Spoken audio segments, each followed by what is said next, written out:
বাংলার 1 নম্বর স্টার দীপক অধিকারী দেব আপনাদের সামনে বক্তব্য রাখবে। যেই সভাটা শুরু হওয়ার কথা ছিল 3টে থেকে, আমার এখানে পৌঁছানোর কথা ছিল 3:30-র সময়। বিশ্বাস করুন এখানে পৌঁছে যাওয়ার কথাই ছিল, কিন্তু আমাদের মালদা থেকে যখন হেলিকপ্টারটা উঠলো, মাঝ আকাশে হেলিকপ্টারের মধ্যে থেকে ধোঁয়া বেরোতে শুরু করলো আর কি।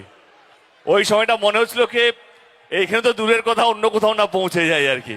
কিন্তু আপনাদের ভালোবাসা ছিল, লক্ষ লক্ষ মানুষের আশীর্বাদ ছিল বলে ঠিকঠাক নেমেছি মালদাতেই। তখন আমি বললাম, ফোন করলাম শ্রমিকদাকে, কে কি অবস্থা, এই অবস্থা দাঁড়িয়েছে আর হেলিকপ্টার চলার মতো নয়, তাহলে কি আজকে ক্যান্সেল করি, আমি কালকে আসবো।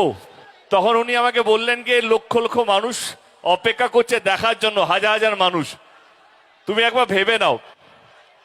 এবং আমি আবার ফোন করলাম, দেখো আমার 4-5 ঘন্টা লাগবে যা দেখতে পাচ্ছি, 300-350 কিলোমিটার রাস্তা, অনেকটা সময় লাগবে। তোমাদের লোক থাকবে কি থাকবে না, দেরি করে পৌঁছলে মানুষের মন খারাপ হবে, আরো রাগ হবে, তাহলে কি আজকে সভাটা ক্যান্সেল করা যায়?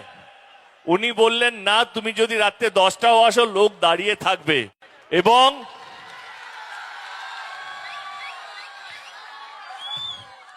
আমার সত্যি মনে হয়েছিল লোকটা ভাট বকছে, কারণ 3টের মিটিং এ রাত্রে 8টা অব্দি লোক কোনো দিনও অপেক্ষা করে না। কিন্তু সত্যি মনে হলো এখানে আসার পর না, উনি ভাট বকছেন না, আপনারা আছেন, আপনারা ছিলেন এবং আগামী দিনেও আপনারা থাকবেন।